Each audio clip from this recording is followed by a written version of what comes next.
Dober dan in dobrodošli na okrogli mizi z naslovom Odkrivanje, diagnoza, zdravljenje in oskrba srčnega popuščanja. Lepo vas pozdravljam v imenu Društva za zdravje srca in ožilja Slovenije, ki združuje strokovnjake, bolnike in njihove svojce, ki se srečujejo s srčno-žilnimi boleznimi. Danes so se na okrogli mizi zbrali primarij Matija Cevc, zdravnik in predsednik Društva za srce, naš gostitelj, dr. Marija Petek Šter, specialistka družinske medicine, in dva specialista kardiologije in vaskularne medicine, profesor dr. Borut Juk in primarij dr. Cirila Slemenik Pušnik. Moje ime je Andreja Verovšek in bom danes povezovala ta dogodek. Srčno popuščanje je bolezensko stanje, pri katerem okvarjeno srce ne zmore črpati dovolj krvi, da bi zadostilo potrebam ostalih organov in tkiv. Gre za klinični sindrom, ki je lahko posledica različnih bolezni, kar bomo danes tudi slišali. Predvsem pri starejših ljudeh pa postaja vse večji in resnejši problem. Kaj je srčno popuščanje, kaj bi lahko in morali storiti, da bi ga učinkoviteje preprečevali in uspešneje zdravili, ter kako bolnikom olajšamo soočanje z boleznijo, so nekatere od tem današnjega srečanja, ki jih bodo predstavili gosti. Med kratkimi predavanji strokovnjakov vas prosimo, da imate ugasnjene mikrofone. To pa ne pomeni, da ne morete postavljati vprašanj in komentarjev, te so zelo zaželeni in jih z veseljem pričakujemo, da jih napišete v prostor za klepet oziroma chat. Le tega bomo ves čas spremljali in ob koncu prispevkov bo tudi priložnost za izmenjavo mnenj, vaše komentarje in vprašanja. Hvala vsem, da ste se nam danes pridružili. Predlagam, da dobro izkoristimo to urico in kar prisluhnemo primarij Matija Cevcu, doktorju medicine iz kliničnega oddelka za žilne bolezni UKC Ljubljana in predsedniku Društva za zdravje srca in ožilja Slovenije. Primarij Cevc, beseda je vaša. Hvala lepa. Pozdravljeni tudi v mojem imenu. Jaz sem vam danes skušal nekaj povedati pravzaprav o vlogi društev in zlasti našega društva pri lajšanju situacije. Saj vemo, da je srčno popuščanje zelo potuhnjena in nadležna bolezen in vkolikor vsi deležniki stopimo skupaj, je verjetnost, da bomo kaj boljšega naredili in da bodo bolniki, ki se soočajo s to boleznijo, boljše živeli. To je tudi pravzaprav poslanstvo takih organizacij bolnikov in tudi seveda našega, da izboljšajo kvaliteto življenja bolnikov z konkretno boleznijo. Sočasno s tem pa tudi v širšem družbenem okolju skuša tako društvo najti poti, da bi se izboljšal dostop, kar je v današnjem času izrednega pomena, ampak zlasti tudi do varnega in inovativnega zdravljenja, pa tudi diagnostike.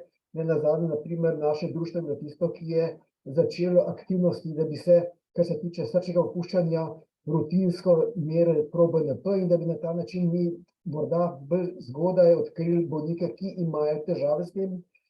Zdravstvena pismenost je izreden problem, opolnomočenje in vse ostalo. Bistvo pa je pravzaprav, da preko delovanja v društvu oziroma članovanja v društvu se tak bolnik sreča z sobolniki, ki so šli skozi enako trpljenje in enake izkušnje in so na ta način lahko dobili nek vpogled, ki ga lahko širijo tistim, ki na novo stopajo v to skupnost bolnikov in na ta način pravzaprav olajšajo hitrejše soočanje z težavami, ki jih bolezen praktično vedno prinaša. To se dela načeloma lahko preko rednih srečanj, skupinskih aktivnosti, prek forumov, čeprav ravno pri srčnem popuščanju imamo rahlo težavo, ker to je pretežno starejša populacija, ki je malce nevešča elektronskega komuniciranja, ampak družbeni dogodki in dejavnosti, tam pa je možno, da se tudi te starejši tudi taki, ki imajo morda tudi že kognitivni upad, lahko srečajo, pogovorijo, vidijo, da niso sami in to nedvomno lahko izboljša kakovost življenja. Skratka, gre za praktično podporo posamezniku, ki se s tako boleznijo sooča, ampak ne samo bolniku, pomembno je tudi, da se olajša soočenje s to stvarjo tudi njihovim svojcem. Saj vemo, da je to pravzaprav tudi v končni konsekvenci postane do določene mere tudi socialna bolezen, tako srčno popuščanje, zlasti, ko sledi takemu betežnost ali pa celo nepokretnost, tam definitivno se morajo tudi svojci vplesti, razen kolikor je stanje tako, da se ga institucionalizira v kakšnem domu starejših občanov. Skratka, te delitev izkušenj, informacij, strategij za obvladovanje bolezni, to je tisto, kar omogoča to kakovost. Izredno pomembno je stalno izobraževanje in ozaveščanje. Mi vemo, da ljudje, ki so šli tudi skozi program ambulantne rehabilitacije, sčasoma pozabljajo in jih je treba ves čas spodbujati, izobraževati, osveščati o potrebnih ukrepih, da bodo te težave, ki jih bolezen nosi s seboj, čim manjše. Ja, dobro, tu sem odprla za tebe, veš. Da bodo pravzaprav Zdaj sem pa posračka. ki imajo te ljudje. Čakaj. Dejstvo je, kot sem že prej rekel, da je srčno popuščanje določene stopnje spodbujeno, ker je izredno visok delež oseb s srčnim popuščanjem, ki imajo relativno nizko zdravstveno pismenost. Zdaj sem posračkala, čakaj, da si mi nazaj. Bistveno več pomoči. Če primerjamo na primer z bolniki za ishemično bolezen srca. Tako da zelo velik delež teh bolnikov ima tudi težave z jemanjem zdravil. Tako da vemo pa, da ravno pri srčnem popuščanju, ki skoraj nikoli ni samo ta bolezen prisotna, ampak so še druge zraven, kar pomeni, da nekateri jemljejo izredno veliko število različnih zdravil. Skratka, to je treba stalno spodbujati, da ne bodo rekli, da danes jemljem samo ta plave tabletke, jutri bom bele tabletke, čez 3 dni bom pa rumene tabletke. Da je treba zdravila, ki so jim predpisana, redno in skrbno jemati, pri čemer je pa dostikrat ravno pri teh s srčnim popuščanjem potrebno opozoriti in spodbuditi tudi njihove svojce, da jim na primer pripravijo za vsak dan zdravila, da ne bi spuščali. Tukaj gre za to, da v okviru takih društev, kot je naše društvo, imamo čas, da se s temi ljudmi pogovarjamo na teh družabnih srečanjih in preko tega jim tudi lahko razložimo na individualnem nivoju, kako in kaj je treba naprej delati. In tukaj pač tudi malo napisano, kaj vse vpliva na slabo sodelovanje in vidimo, da dejansko starost je izredno pomemben dejavnik. Zanimivo je, da je tudi ženski spol, ampak zdravstvena osveščenost, nepoznavanje zdravljenja bolezni, se pravi, da bolezni ne poznajo, tukaj se mi izredno trudimo, da jo prepoznajo in če jo prepoznajo, bodo tudi bolj skrbni pri zdravljenju. Veliko težav pa povzroča ta negativne predhodne izkušnje, domnevne predhodne izkušnje z zdravili, kar nam pravzaprav greni učinkovitost pri preprečevanju. Primarij Cevc, vas lahko sem za trenutek prekinem.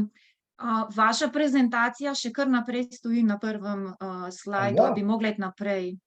Jaz sem pri 9. slajdu že tukaj pri meni. Vse smo dobro poslušali, ampak mogoče... Čakaj, a ne gre naprej to? Ne, še kar naslovnico vidimo, ja. Aha. Pa bom šel pa ven, pa bom še enkrat šel.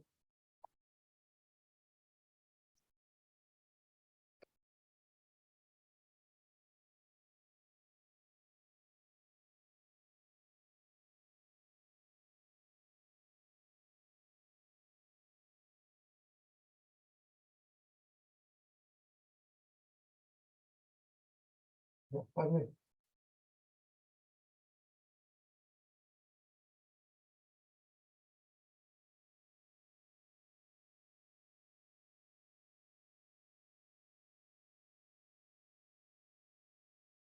Lahko pa nadaljujete kar tako prosto, pa bomo pač No. poslušali. Pa mogoče na koncu lahko objavimo, a ne? Ja, se oproščam za tole, ampak meni je šlo naprej in mi piše, kot da je da šeram. Večino pa moram reči, da je tudi že, da sem že kar pri časovni stiski, ne. Bo v redu, kar lepo nadaljujte v miru. Ja, samo zdaj sem pa zbrisal vse. Ste me takole malce prestrašili. Samo en moment.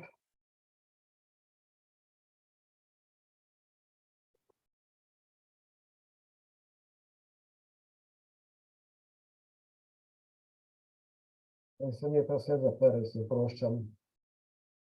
Aha, potem pa lahko jaz vmes ponovim, nekaj vprašanj smo že dobili, Aha, kar izvolite, ja, pa še bom vedno jaz- jih lahko postavite. Ja.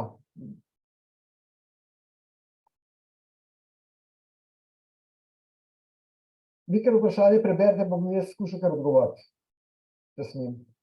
Ker se mi je tulele tudi malce sesedel računalnik. Aha, tako Ja. se je zgodilo. Ja, Ja. saj veste, to hudič ga zmeri na kup, ne, to spada zraven.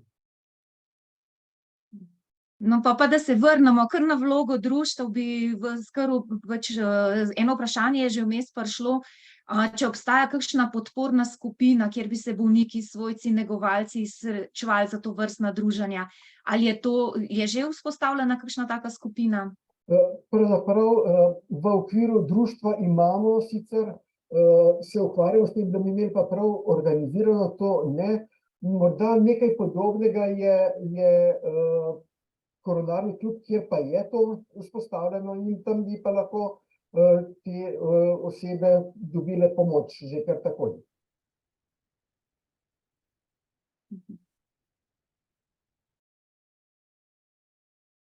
Da bi jaz to spet sem dobil. Sem prišel sicer do opolnomočenja, če se ne motim prej, ne. Ja. Pa bom še enkrat skušal preko.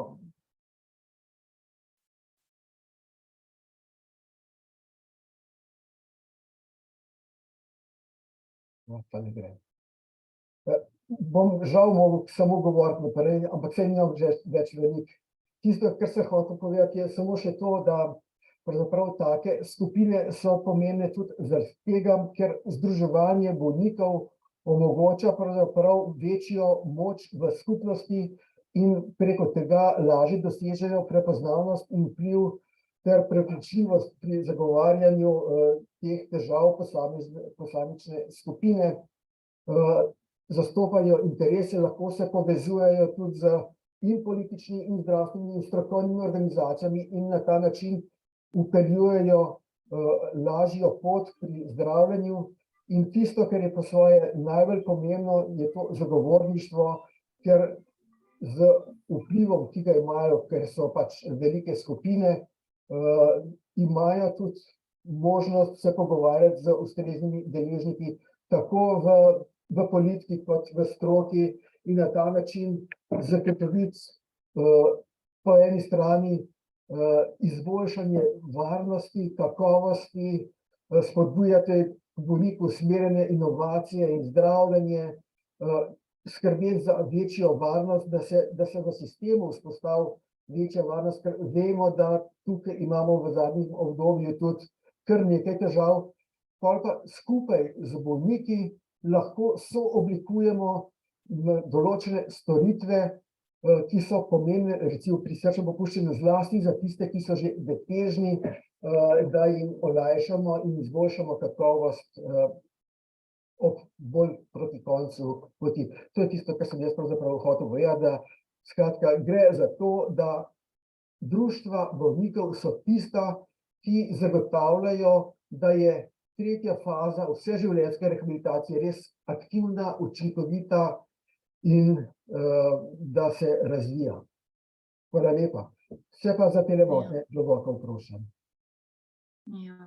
Tudi opravičilo z moje strani, če bi vedela, da se bo tako zgodilo, vas ne bi niti prekinjala, ker ste tako lepo tudi jasno govorili. Tako da najlepša hvala za vaš pogled na to, kako vidite vlogo društev in pa hkrati tudi tako za, ne vem, spodbudno in navdihujoče misli, da bi se to tudi čim prej v čim večji meri uresničevalo. Da bi še bolje razumeli, kakšna bolezen je srčno popuščanje, kako jo prepoznamo, kako jo diagnosticiramo, pa prosim profesor dr. Marijo Petek Šter, specialistko družinske medicine, če nam lahko to predstavite. Najprej najlepša hvala za možnost, da sem danes z vami. Zdaj, kot rečeno, pot bolnika se običajno začne pri osebnem zdravniku, torej zdravniku družinske medicine. In tudi pač večina bolnikov, ki razvije srčno popuščanje, ima določene dejavnike tveganja, zaradi katerih obiskuje svojega osebnega zdravnika večinoma že vrsto let, preden pride do razvoja srčnega popuščanja. To so znane stvari, arterijska hipertenzija, aterosklerotični zapleti, ki so povezani z arterijsko hipertenzijo, z povišanimi vrednostmi lipidov, sladkorno boleznijo, seveda sladkorna bolezen kot sama, z debelostjo povezan metabolni sindrom in pa tudi drugi dejavniki tveganja, ki prispevajo k razvoju srčnega popuščanja. Tu moram omeniti še bolezni srčnih zaklopk.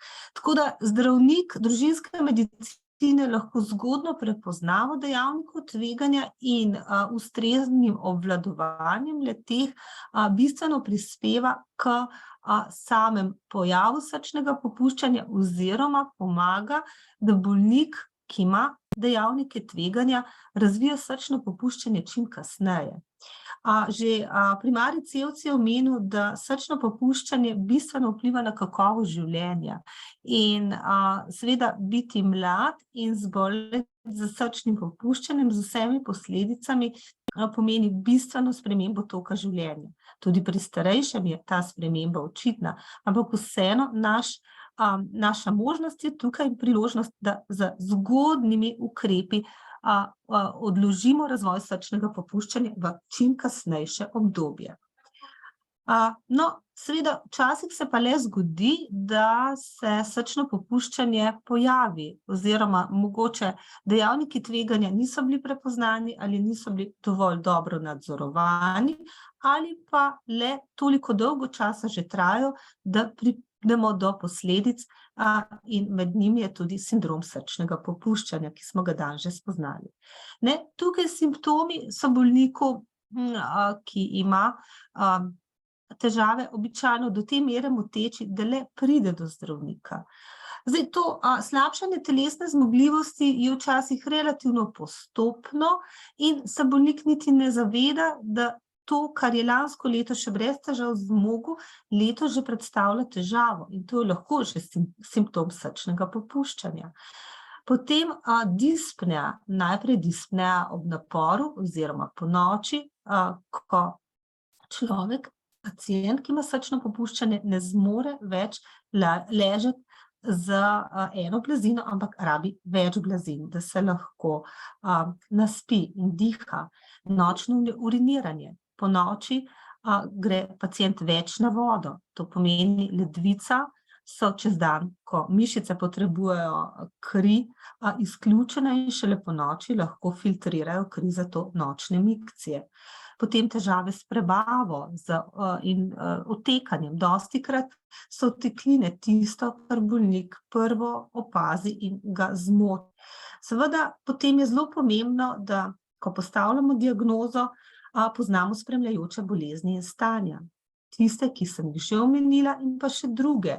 Zdaj, ker gre za starejše ljudi, imajo dostikrat različne dodatne bolezni, tako bolezni pljuč, bolezni ščitnice, ortopedske težave in pa zdravila mogoče, kot so zdravila proti vnetju, nesteroidni antireuvmatiki, ki lahko predstavljajo sprožilec za demarkacijo srčnega popuščanja, sprožijo težave. Seveda tudi kajenje, nezdrav življenjski slog so vse dejavniki, ki pomagajo k razvoju. Seveda redkejše oblike so miokardiopatijo, ki so lahko genetsko pogojene, zato nas tudi v osnovni anamnezi zanima, ali je kdo v družini imel težave s srcem, predvsem, če gre za morebitno genetsko pogojeno motnjo. V naslednjem koraku seveda preverimo, ali to, kar bolnik pove, nekako se sklada z ugotovitvami kliničnega pregleda. To je recimo zastoj tekočine, polne vratne vene, povečane jetra, mogoče naraščanje trebuha zaradi nabiranja vode. Zdaj ocenimo tudi morebitno motnjo srčnega ritma, atrijska fibrilacija se pogosto odkrije pri bolniku, ki ima recimo dolgoletno arterijsko hipertenzijo in še prisotnost dodatnih in drugih fenomenov, ki nas usmerijo recimo v iskanje bolezni srčnih zaklopk, recimo srčni šumi. Zdaj, kaj lahko še naredimo na primarnem nivoju? EKG, preprosta preiskava, ki veliko pove, od tega, da gre za mogoče stanje po prebolelem srčnem infarktu, za motnjo srčnega ritma, motnjo prevajanja, in pa laboratorijske preiskave, ki so tudi osnova. Zdaj, poleg čisto osnovnih preiskav je bil danes že omenjen ProBNP oziroma NT-proBNP. To je preiskava, ki je na primarnem nivoju, bomo rekli, deloma dostopna. Želim bi si, da bi bil to osnov nabor laboratorijskih preiskav, ki bi ga izvajal vsak laboratorij in država v celoti plačala.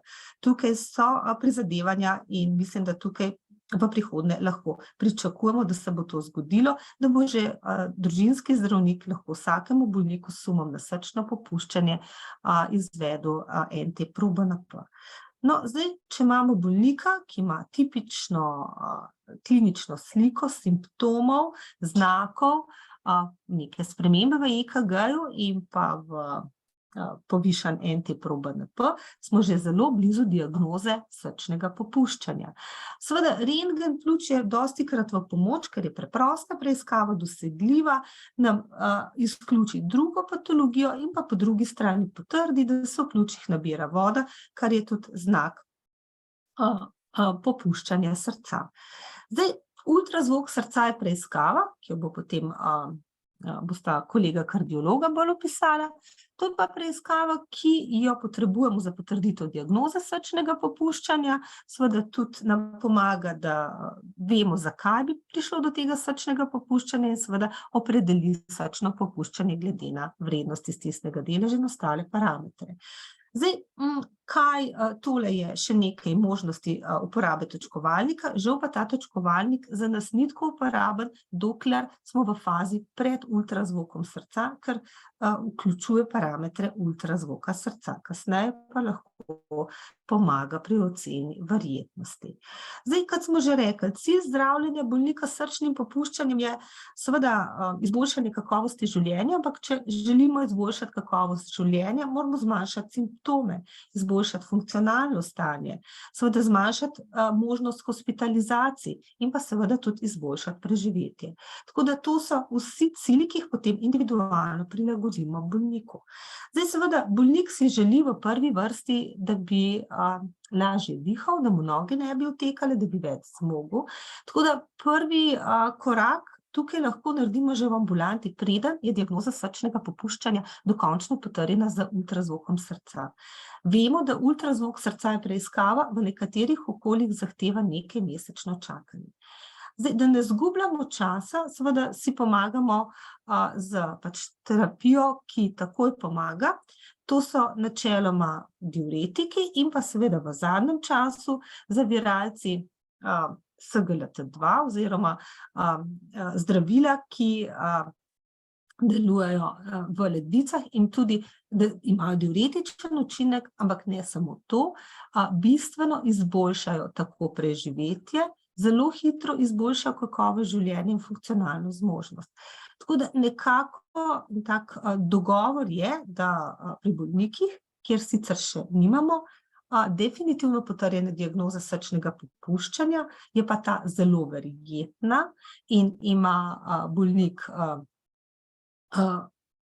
možnost ta nova zdravila dobiti že v ambulanti zdravnika družinske medicine in v večini primerov ta zdravila ostanejo del redne terapije, tudi ko opravi ultrazvok srca. To so pač zdravila, ki pomagajo tudi bolnikom s sladkorno boleznijo pri uravnavanju sladkorne bolezni in pri bolnikih, ki imajo ledvično okvaro, v zagotavljanju ohranjanja ledvične funkcije. Tako da zdaj, kot v povzetku, poleg tega, da nadziramo dejavnike tveganja, od krvnega tlaka, sladkorne bolezni, lipidov in seveda spodbujamo naše bolnike k izboljšanju življenjskega sloga, je zelo pomembna zgodna prepoznava in zgoden začetek obravnave in specifičnega zdravljenja in pa seveda tudi nadzor ostalih bolezni, ki prispevajo k poslabšanju ledvične in srčne funkcije. Tako da ta čimprejšnji pristop k zdravljenju je nekako ena usmeritev, ki jo trenutno zmoremo in za nezapletene primere starejših bolnikov s srčnim popuščanjem lahko večino nadaljnje obravnave in sledenja v seveda sodelovanju s kardiologom izpelje zdravnik družinske medicine. Tako da tukaj bi jaz zaključila in predala nadaljevanje zgodbe profesor Borutu Jugu, ki bo povedal, kako stvari potekajo v nadaljevanju, ko bolnik potrebuje nadaljnjo kardiološko obravnavo. Hvala, profesorica Petek Šter. Tako lepo ste že napovedali, res nas zanima, kakšno vlogo pri obravnavi bolnikov imajo specialisti kardiologi, kaj se dogaja v specialistični ambulanti in na kakšen način obravnavajo bolnika kardiologi. Tako da profesor dr. Borut Jug, specialist kardiologije in vaskularne medicine iz kliničnega oddelka za žilne bolezni UKC Ljubljana, lepo prosim, če nam poveste, kaj se dogaja v vaši specialistični ambulanti. Najlepša hvala za povabilo, za besedo. Jaz bi sam prosil oziroma preveril, če grejo moji diasi naprej zaradi tega, ker sem imel malo prej tehnične težave. Jaz bom nadaljeval tam, kjer je profesor Petek Šterova nekako začela. Tako kot je lepo povedala, številni dejavniki pripeljejo lahko do srčnega popuščanja. Pravzaprav lahko sleherna bolezen srca in sem sodimo tudi okvaro zaradi povišanega krvnega tlaka, okvaro zaradi prebolelih infarktov v preteklosti, obrabljene zaklopke, določene genetske bolezni.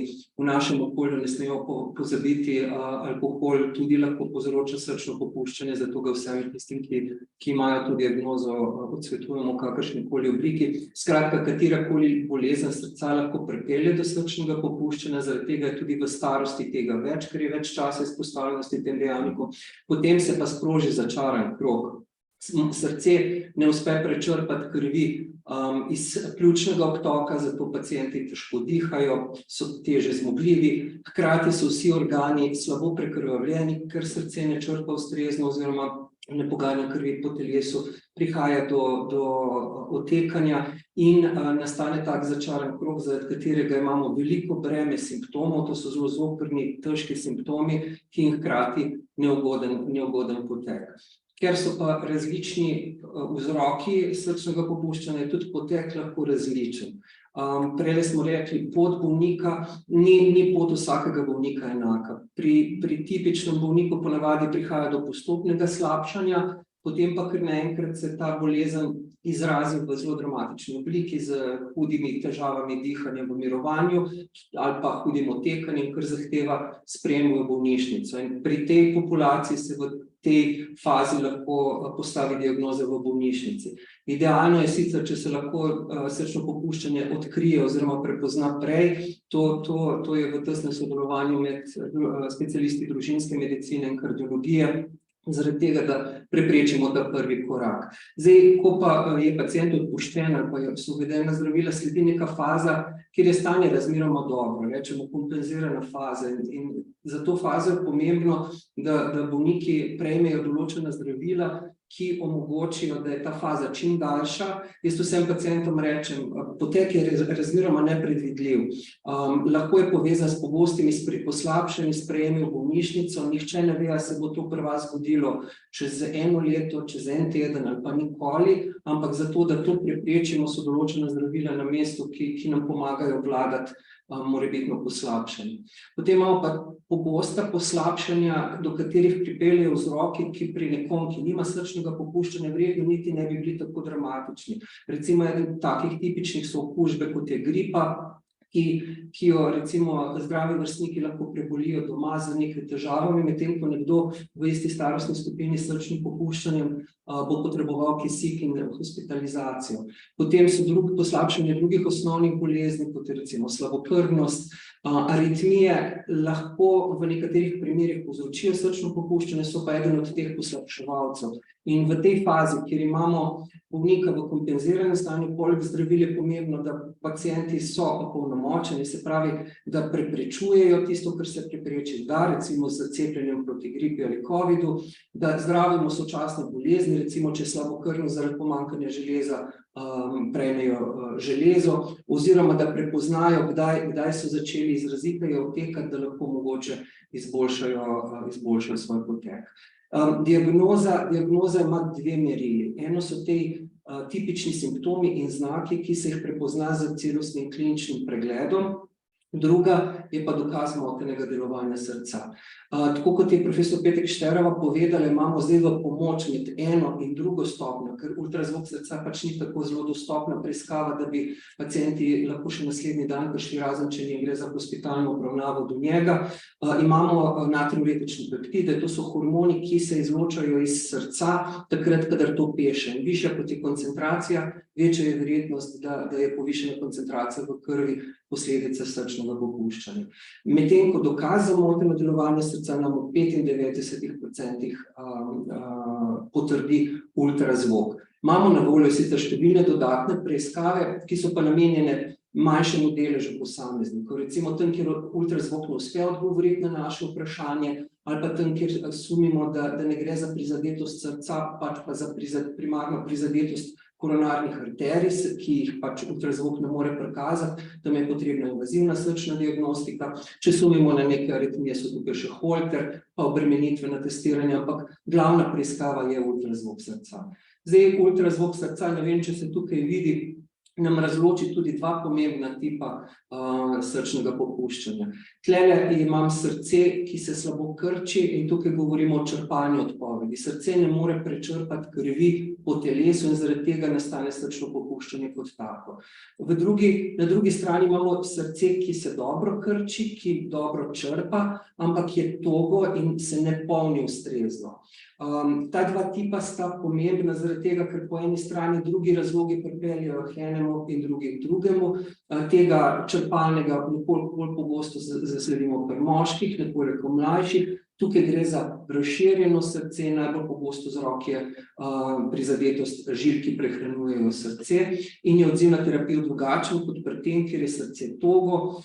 Gre statistično nekoliko pogosteje pri ženskah, srce je zadebeljeno in poglavitni vzrok pri tem vidimo povišan krvni tlak, o čemer je že profesor Petek Šterova. Poleg tega nam ultrazvok lahko slučajno opredeli tudi, če je vzrok recimo obraba zaklopke, ki bi morda zahtevala popravilo, če gre za kakšne specifične motnje krčenja, ki bi zahtevale drugačne preiskave. Zdaj, na podlagi ultrazvoka se tudi zdravljenje razlikuje. Zaviralci SGLT2, se pravi zdravilo, ki so ga v osnovi koncipirali za sladkorno bolezen, pa se je potem izkazalo, da tisti sladkorni bolniki, ki imajo srčno popuščanje, veliko bolje skozi pridejo, če prejmejo to specifično terapijo, prihaja v upoštev ne glede na to, kaj nam ultrazvok pokaže. Zato je to izjemna prednost. Če nam pa ultrazvok potrdi, da srce ne črpa ustrezno, imamo dodatna zdravila, kot so zaviralci, ACE, sartan, sakubitril, valsartan, blokatorji beta pa mineralov, kortikoidni antagonisti. Zdaj, ker gre to za populacijo, ki je starejša, večinoma že jemlje neka druga zdravila, zato je zdravljenje precej kompleksno, moramo paziti, da se to ne prepleta z drugimi zdravljenji. Prej sem videl eno vprašanje, ki se je nanašalo na delovanje ledvic. Po eni strani ta zdravila bi lahko pri enem manjšem delu že sicer poslabšali delovanje ledvic, pri večini ga pa zaščitijo pravzaprav. Zato, ker mi v takih kontekstih delamo, je, da spremljamo delovanje ledvic z laboratorijskimi preiskavami, in to je tisto ključno, kar je pri tej kompleksni terapiji. Se pravi, ne da smo a priori zadržani, daleč od tega mi koristimo v veliki večini pacientov, ampak zahtevajo pogosto spremljanje, ker se dogaja zopet v sozvočju z meddružinsko medicino in kardiologijo. Kardiolog ima potem to specifično znanje, da pri tistih 5% bolnikih s srčnim popuščanjem, kjer to prihaja v upoštev, morda lahko priporoči oziroma organizira neke specifične vrste zdravljenja. Obstajajo določeni spodbojevalniki, ki prihajajo v upoštev, ampak samo pri nekem deležu bolnikov, tistih, ki imajo levokračni blok, pri vseh ostalih to zdravljenje ne samo, da ne koristi, pač pa je povezano tudi s tveganjem implantacije. Vsadne defibrilatorje, nekateri pacienti potrebujejo invazivne posege, premostitvene operacije, nadomestno zdravljenje, tukaj je mišljeno recimo presaditev srca, znova prihaja v upoštev pri manjšem deležu pacientov, ki so zelo selekcionirani, da imajo več potencialnih koristi kot pa tveganja od vseh posegov. In ne smemo pozabiti rehabilitacije, ki v vseh teh kompleksnostih zdravljenja omogoča, da je pacient daljši čas pod neposrednim spremljanjem. Še ključna beseda o življenjskem slogu. Del kardiološkega pregleda je tudi informiranje in opolnomočenje bolnikov, ne samo o tem, kakšno bolezen pacient ima, kak je naravni potek, kaj se zgodi, če zdravimo z ustreznimi zdravili, ampak tudi o pomenu neke stopnje telesne aktivnosti, ki je primerna stopnji srčnega popuščanja. Za večino pacientov vedno svetujemo, da so telesno aktivni zaradi tega, kar je v nasprotju z doktrino spred 30 leti, ko je nekako veljalo, da opešeno srce ne zmore naporov. Temu ni tako. Svetujemo omejitev soli, zlasti, da se hrane ne dosoljuje, da se izogibamo predelani, procesirani hrani, ki ima veliko vsebnost soli, zaradi tega, ker sol zadržuje tekočino v telesu, mi pa hkrati se soočamo s pacienti, ki otekajo, ker imajo preveč zastoja. Redno spremljanje, zlasti telesne teže, se pravi, pacienti ne se tehtajo vsak dan, zaradi tega, ker če teža začne zelo hitro naraščati, to pomeni, da telo zadržuje vodo in mora pacient potem ustrezno odreagirati. Ponavadi so pacienti tudi toliko opolnomočeni, da povečajo odmerek diuretika, ker v nasprotnem primeru, če bi se to nadaljevalo, spet lahko pride do hospitalizacije in seveda redna cepljenja proti gripi in covidu, zaradi tega, ker to je zelo ogrožena populacija, pri kateri bi to vrstna okužba lahko zelo poslabšala stanje. Tako da jaz tlele bi zaključil, se zahvalil še enkrat, pa prosil za vprašanje. Ja, hvala lepa, profesor Jug, za osvetlitev tega pomembnega dela in vpogled v to, kako bolnike spremlja specialist kardiolog, kakšne preiskave z diagnostiko in pa kakšne oblike zdravljenja lahko uporabljate. Nekaj vprašanj za vas imamo, ampak predlagam, da najprej še zadnje predavanje kratko naredimo, pa bomo potem se lotili vseh vprašanj. Tako da skočimo zdaj v prihodnost, ki jo v Slovenj Gradcu živijo že 8 let.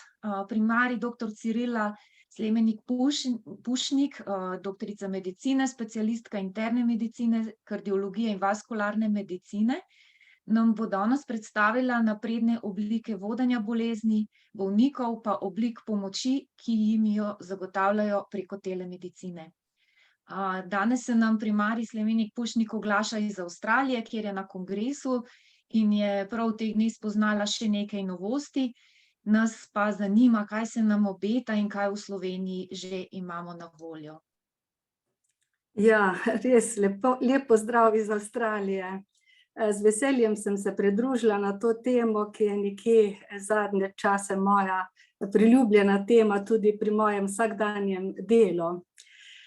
Pri odpustu iz bolnišnice bolniki z srčnim popuščanjem potrebujejo nek stalen nadzor teh svojih vitalnih parametrov, ki smo jih ves čas beležili v bolnišnici. To so krvni tlak, srčna frekvenca, telesna teža, zasičenost krvi s kisikom. In vse to mi na nek način te bolnike naučimo, da si te parametre ob odpustu, jih naučimo, da si te vitalne parametre doma tudi redno merijo, vestno zapisujejo v svoje beležke in nam jih nato prinesejo na kontrolo v ambulanto za srčno popuščanje. Ampak pomoč pri samooskrbi na domu je ravno ta telemedicinska storitev, se pravi zdravstvena storitev, ki jo izvaja zdravstveno osebje s pomočjo sodobnih tehnologij, ko sta bolnik in zdravnik prostorsko ločena. To je storitev, ki nekje dopolnjuje to klasično zdravljenje, ni nek nadstandard, kot bi ga nekdo imenoval, ampak nam je v pomoč pri dobrem vodenju teh res težkih bolnikov. To so bolniki, ki imajo na novo odkrito, bi rekla, hudo obliko srčnega popuščanja, mlajši bolniki ali pa tudi tisti povratniki, ki jih pogosto srečujemo v bolnišnici in bi radi na nek način prihranili te pogoste vstope v bolnišnico, ker vemo, da to pomeni slabo prognozo zanje. Kako pravzaprav poteka ta uvedba telemedicine pri nas, kot ste lepo rekla, mi to izvajamo nekje že 8 let, sprva v projektu 2 leti, sedaj pa to nadaljujemo. Bilo je vključenih 200 bolnikov, trenutno pa jih imamo 50, ker to ni več projekt, ampak je naša pomoč pri našem vsakdanjem delu v tej ambulanti za srčno popuščanje. Po tej osnovni edukaciji in ko dobro spoznamo bolnika z tem srčnim popuščanjem, kaj je vzrok poskušamo že ugotoviti vzrok tega srčnega popuščanja pri njemu, ga vključimo v ta proces telemedicinskega spremljanja. Sestra, ki je edukatorka v ambulanti za srčno popuščanje, mu preda te pakete z merilci tlaka, tehtnico, saturacijo in potem te bolnike naučimo osnovnega, bi rekel, uvedbe te telemedicinske storitve na domu, ki ni zelo zapletena, tako kot si vsak zmeri pritisk doma z osnovnim aparatom za merjenje tlaka, tako je tudi tu in se preko Bluetooth sistema potem ti podatki samodejno prenesejo v naš center, kjer jih mi, bi rekla, pregledujemo tekom dopoldneva od ponedeljka do petka v dopoldanskem času. Vsa odstopanja od normale, se pravi nizki tlaki, povišana srčna frekvenca, zelo visoki tlaki, ki odstopajo nekje od teh naših želenih mej, mi nanje, bi rekla, odgovorimo, bolnika pokličemo na dom, poskušamo korigirati terapijo takoj, ker on, ko si izmeri podatek, mi nekje v parih minutah to dobimo in lahko zelo hitro, ustrezno titriramo terapijo za srčno popuščanje, o čemer je govoril profesor Jug, ki je tako vitalnega pomena za dober izid bolezni, za preprečitev ponovnih hospitalizacij, tako da vidimo, da nam je to res v veliko pomoč pri dobrem vodenju bolnikov z srčnim popuščanjem. S pomočjo tega odkrivamo tudi neke druge pridružene bolezni, naprimer pojav aritmije, atrijske fibrilacije, ki vemo, da zahteva tudi takojšnje ukrepanje, da ne pride do nezaželenega cerebrovaskularnega, se pravi možganske kapi. Potem ugotavljamo tudi zelo visoke tlake, ki jih poskušamo dobro in čim prej urediti, tako da to nam je res v pomoč. v projektu, ki smo ga izvajali v telemedicini, se je izkazalo, da se je bistveno znižala stopnja rehospitalizacij in se je tudi izboljšalo preživetje. Te bolnike, ko jih kličemo, na nek način se z njimi tudi bolj povezujemo. Torej nas telemedicina ne oddaljuje, čeprav nismo, se pravi, face to face, ne pravi, bi rekel, kontakt z njim osebni, ampak je preko telefona pri nekomu, ki ga dobro poznamo, s katerim se večkrat slišimo, ga sproti educiramo o njegovi bolezni, na kaj mora biti pozoren, je to tista reč, ki nas pravzaprav povezuje. Ravno zaradi tega, ker se nam zdi, da je ta, bi rekel, telemedicinska storitev pomembna za pomoč bolnikom in samooskrbi na domu, se mi zdi, da bi bilo zelo pravilno, tako kot je zdaj v teh deželah, ki sem jih spoznala, Avstralija, Nova Zelandija, Kanada, so te storitve že nekje vsakodnevna pomoč bolnikom pri samooskrbi na domu za izboljšanje njihovega zdravja. Tako da si želimo, da bi bila ta storitev dostopna čim večjemu številu res teh težkih bolnikom z srčnim popuščanjem v Sloveniji, da to ni nek otoček, recimo v neki regionalni bolnišnici. Želimo si, da bi bila ta storitev finančno vrednotena strani ZZZS, in na ta način bi potem tudi ustrezno se naredila sistematizacija delovnih procesov, sistematizacija delovnih mest in se pravi z ustreznim usposabljanjem zdravstvenih delavcev in širše, bi rekel, populacije, bi to bilo vsekakor zelo dobra pomoč pri samooskrbi in vodenju teh težkih bolnikov.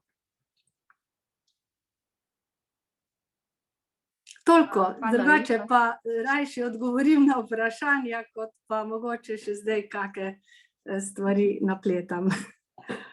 Ja, hvala, primarika, za te zanimive informacije in malo v pogled. Mislim, da nismo toliko še poznali te telemedicine in tudi, da se že toliko časa uporablja v Sloveniji. Zdaj je pa čas za vprašanja, nekaj jih je že prišlo, tako da bi tem dali prednost, pa bomo šli kar po vrsti. Pa prosim tistega sogovornika, ki mislite, da bi najbolj tole odgovoril, da se kar sam javi k besedi.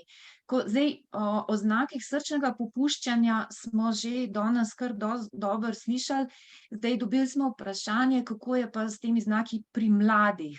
Zdaj, mogoče bi najprej definirali, kaj so to mladi, koliko stari ljudje zbolevajo za srčnim popuščanjem in če so kakšni prvi znaki še posebej pomembni oziroma da en tak kratek povzetek tega naredimo, no, ker je to zelo pomembno. Kdo bi želel na to odgovoriti od naših specialistov?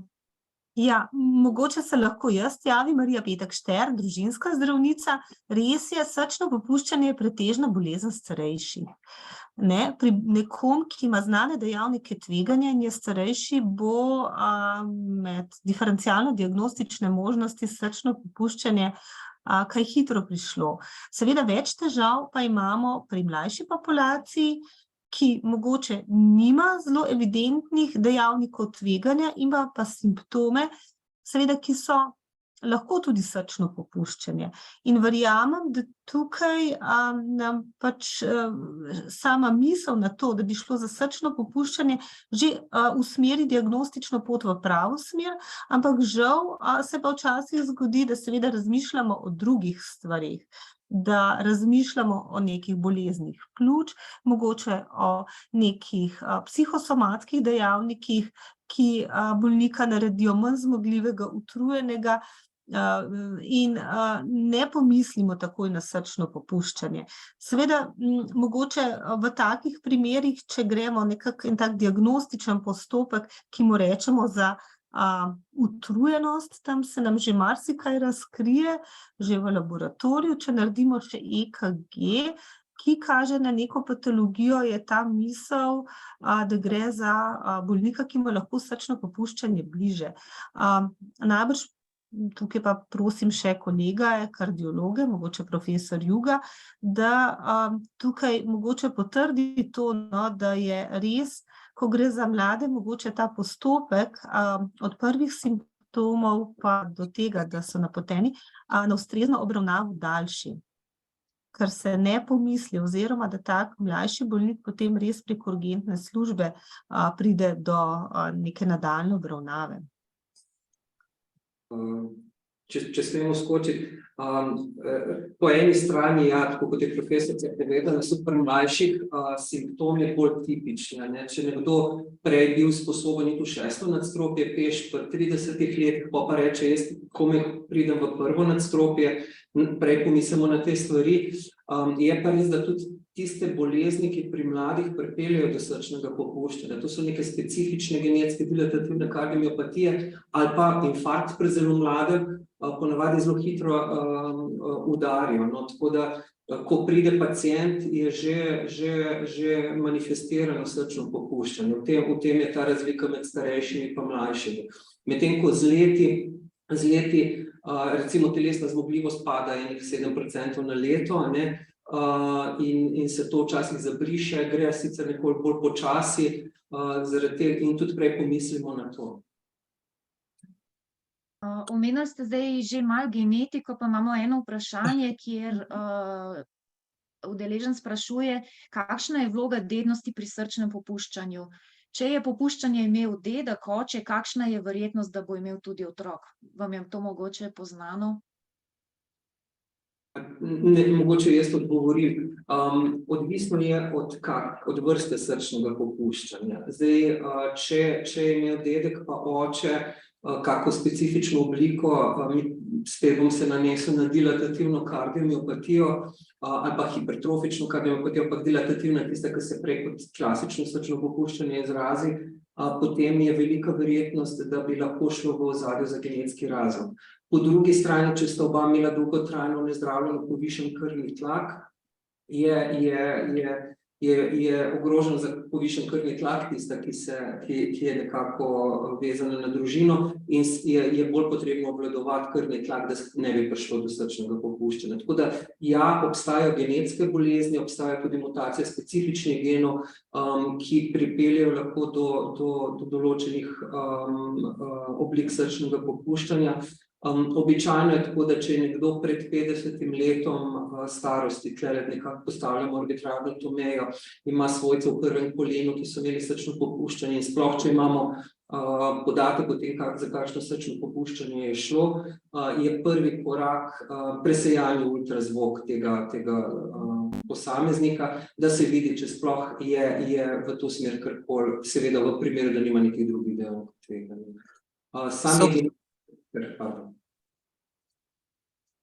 Se oproščam, lahko jaz nekaj vprašam?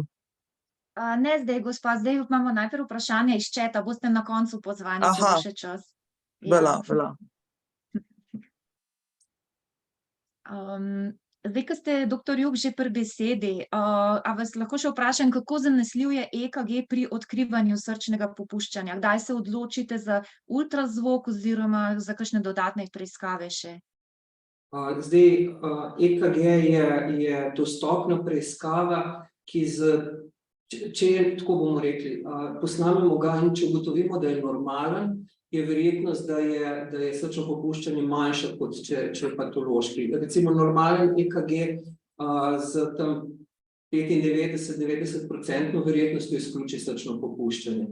Če pa kaže EKG kakršnekoli spremembe, pa ne moramo opredeliti in je seveda potrebno. Pomaga nekako pri usmerjanju tega, ali so te težave, simptomi in znaki bolj usmerjeni v srčno popuščanje ali pa kako drugo bolezen, da se išče tudi druge vzroke zanje. Ali lahko aritmija, ki se pojavi po menopavzi, povzroča okvaro srca oziroma popuščanje? Aritmija je zelo širok pojem. Gre za eno zelo heterogeno skupino bolezni, Tako da če obstajajo določene specifične aritmije, se pravi, če mi imamo neko diagnozo neke aritmije, najpogostejše je recimo atrijska fibrilacija. Pri atrijski fibrilaciji velja, da če srce prehitro utripa, se pravi, po domače rečeno, goni kot motor v prazno, lahko sčasoma zaradi tega opešen to pripelje do srčnega popuščanja. To so te aritmije, ki lahko pripeljejo do srčnega popuščanja. Bolj pogosto je pa obratna zgodba. Aritmija kaže na neko strukturno spremembo v srcu, ki lahko pripelje do srčnega popuščanja, je prej spremljevalka. Samo poperimenopauzalne aritmije pa bi morali biti bolj specifični, za kakšno aritmijo gre. Če gre za neke določene občutke razbijanja srca, ponavadi to ni neposredno povezano, tako kot sem rekel prej, lahko je spremljevalno za kakšno drugo strukturno, ampak načeloma ne. So pa specifične aritmije, ki lahko do tega pripeljejo. Zdaj pa upam, da bo eno vprašanje za vas, primarij Petek Šter, tako da si doktor Juh malo odpočije. Kdaj posumimo, da gre za srčno amiloidozo, oziroma kateri so tisti znaki, ki se razlikujejo od srčnega popuščanja, kako vi v vaši ambulanti mogoče to veste, ali je to stvar kardiologa, ki razloči te dve bolezni? Ja, žal bom mogla tukaj preusmeriti vprašanje na kardiologa. Srčna amiloidoza je le specifično stanje, relativno redko in v naši ambulanti dejansko, kjer imamo osnovne diagnostične možnosti, s katerimi lahko posumimo, da gre za srčno popuščanje, za tako specifično stanje, ne moramo podati odgovora, tako da to je potem naslednji korak pri kardiologu, ko bolnik opravi nadaljnjo diagnostiko. Seveda tukaj bo mogoče profesor Juh povedal, kakšen je postopek, kdaj so tisti momenti. Edino, kar jaz vem v povezavi z amiloidozo, je, da je zelo pogosta povezanost amiloidoze s sindromom karpalnega kanala, ki je ampak to stanje tako zelo nespecifično in tako pogosto, da vsi, ki imajo težave z mravljinčenjem v rokah, po 1. do 3. prstu in polovici 4. res nimajo amiloidoze. Tako da prosim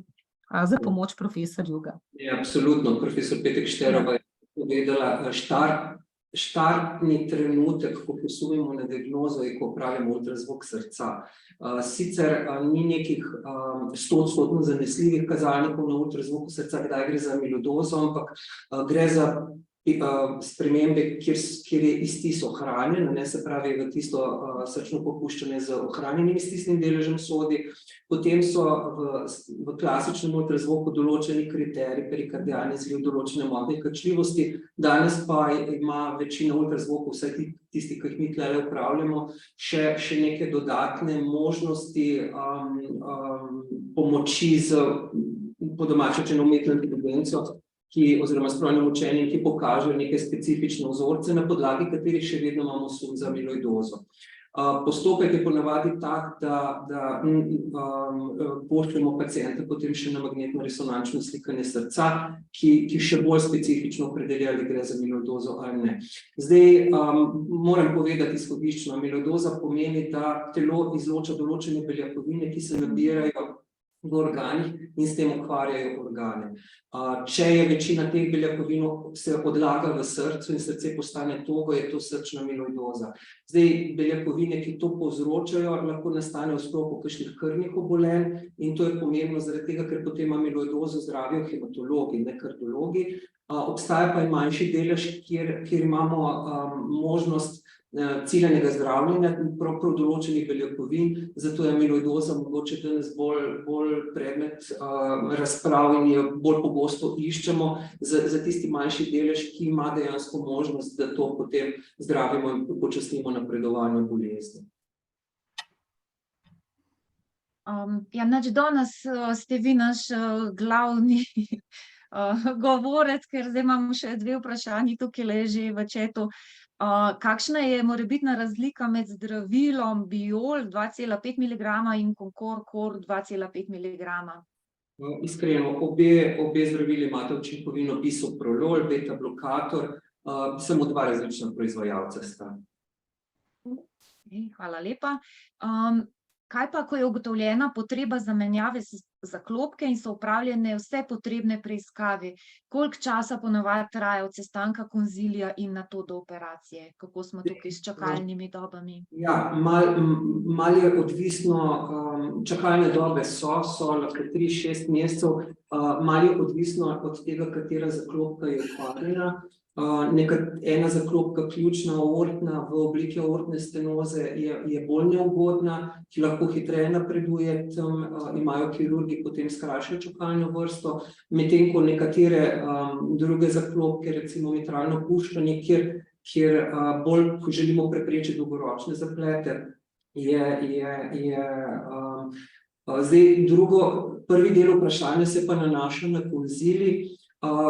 Konzilij so razmeroma redno, enkrat na teden, ampak konzilij postavi tudi opcijo, ali se bo zaklopka operirala, ali bo zaklopka zdravljena z tako imenovanimi skozi kožnimi posegi. Spet je odvisno od tipa zaklopke, pridruženih bolezni, okvare srca. Tako da, če na hitro odgovorim, konzilij ni samo namenjen temu, da se potrdi, da je sprejeto in tako naprej, ampak da se tudi odloči o najprimernejšem načinu zdravljenja, da se pogleda, če so kakšne druge bolezni, ki jih je sočasno treba obvladati, in potem tole diktira prednostnost operacije, so pa čakalne dobe 3-6 mesecev.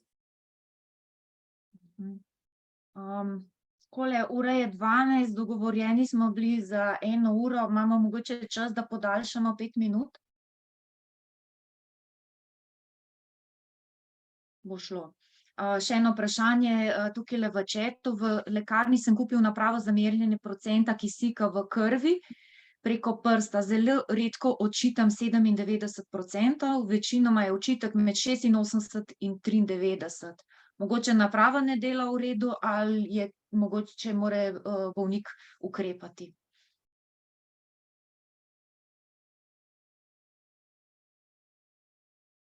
Zdaj, mogoče lahko jaz pomagam odgovoriti. Zdaj, za saturacija, ki je 97%, je seveda ideal, ki jo lahko pričakujemo pri mladem, zdravem človeku. Zdaj, zelo pomembno je, kakšna je izhodiščna vrednost saturacije. Če ima nekdo saturacijo 93 in je to njegova saturacija, ki jo pač v mirovanju ima, potem je pomembno, da če spremlja saturacijo, potem so pomembni te odmiki, ne? Upad saturacije iz 93 na 86 je pa nek razlog, da se nekaj dogaja, seveda, če je vrednost pravilno izmerjena in da se oglasi pri zdravniku na preverbo stanja, lahko se je srčno popuščanje poslabšalo. Ja, hvala lepa. Zdaj bi pa še eno možnost dala nekomu, da postavi vprašanje. Prej ena gospa že vklopila mikrofon, pa če še vedno ni dobila odgovor, povabim, da zdaj vpraša.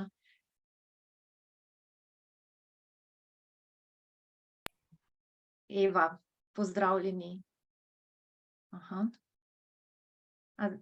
Zdaj pa mikrofon ne dela, še enkrat pritisnite na mikrofon. Evo, dober dan. Zdaj pa se slišimo. Povejte, Da. slišimo. Stara sem 44 let in pa me zanima, moj izvid magnetne resonance je bil levi prekat, septum bazalno nekoliko debelejši, 11 mm. A to vodi v srčno popuščanje? Mogoče jaz odgovorim na to vprašanje. Zdaj, pri ženskah je običajno do 1 cm, 10 mm, pri moškem toleriramo malo več. To pomeni, da je malo zadebeljen, ampak samo en manjši del srca. V 99% to ne vodi v srčno popuščanje. Lahko je to odziv, tega podatka jaz nimam. Če sem prav razumel, tam od 40, v starostni skupini 40, to lahko včasih vidimo tudi pri osebah, ki so zelo telesno aktivne ali pa so bili športniki včasih, ki so imeli športno srce, pa so to ostanki. Načeloma se to splača kontrolirati lahko z ultrazvokom čez 1-2 leti, recimo, da se vidi, da to slučajno ne bi šlo naprej, ampak tako kot rečeno, v veliki večini primerov to ne vodi do nekih, pa mislim, da je profesor Petek Šterova še nekaj sem se povedal, da sem odgovoril. No, potem pa še gospa Eva, če želite vprašati. Ja, jaz sem videla na enem slajdu, da se priporoča tudi gibalna dejavnost. Jaz sem članica kluba, Ljubljanskega kluba, koronarnega. To sem članica že 21 let in stara sem 93 let. Diagnoza popuščanja mi je bila dana pred 12 leti. Moram reči, da se redno udeležujem teh gibalnih vaj v klubu in zdaj pravzaprav nimam vprašanja, ampak priporočam vsem, ki imajo te diagnoze, da se nekam vključijo, absolutno, kot je rekel tudi doktor Cevc, in ker tudi, bi rekla, stik z drugimi pomaga, da človek prenaša te svoje tegobe lažje. Tako da nimam vprašanja, ki mislim, da mi bojo potrdili to. Hvala lepa. Kaj pravite, gibanje?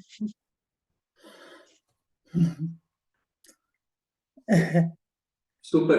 Jaz bi se zahvalil za ta komentar in gospe in tudi koronarnemu klubu, ki ima vaje za srčno popuščanje, prav posebej pridelane, tako da jaz bi vsem svetoval, da če imajo take težave oziroma tudi sicer, da se gibajo v okviru svoje zmogljivosti. Ja, hvala lepa vsem, ki ste postavili vsa vprašanja, ki ste se ustvarjali današnji dogodek. Mi zdaj kar dobivamo še vprašanja, žal je ura taka, da bomo mogli zaključiti, ampak zagotovo je to ena spodbuda tudi nam, da še kaj podobnega v prihodnje organiziramo. Vprašanje je veliko, več, ko smo jih odgovorili, še več novih se je odprlo. Če zdaj strnemo misli, je nekako se strinjamo, da je potrebna celostna obravnava, da je zelo pomembno to povezovanje med bolnikom, družinskim zdravnikom, specialistom, kardiologom, da tukaj izjemno vlogo odigrajo tudi društva, kar smo tudi zdajle na koncu slišali, in med njimi tudi Društvo za zdravje srca in ožilja Slovenije. Današnjo okroglo mizo smo posneli, posnetek bo na voljo. Zraven bomo objavili še te malo širše informacije, malo več, kar so nam današnji govorci tudi naprej pripravili. Tako da vas vabim, da jutri obiščete spletno stran zasrce.si, kjer bo na voljo posnetek. Zdaj bi pa samo še vprašala naše strokovnjake, če bi kdo želel še kaj posebej opozoriti oziroma deliti kakšno zaključno misel. Ja, jaz se bom samo zahvalila in pač primarna preventiva, torej cepljenja so res zelo pomemben vidik v preprečevanju samega poslabšanja srčnega popuščanja, tako da pač poleg cepljenja proti gripi, covidu, vsekakor podpiramo tudi cepljenje proti pljučnici. Vsa cepljenja so v osnovi za starejše od 65 let brezplačna. Potem pa hvala lepa, ura je takšna, da bomo šli na kakšno malico ali kosilo, malo poglejmo še, koliko soli bomo noter dali, smo danes slišali, tudi zelo pomembna. Jutri vabljeni na spletno stran zasrce.si in v imenu organizatorja dogodka se vam najlepše zahvaljujem za vašo udeležbo, pozornost in vam želimo prijeten preostanek dneva. Hvala. Hvala lepa. Hvala. Svidenje.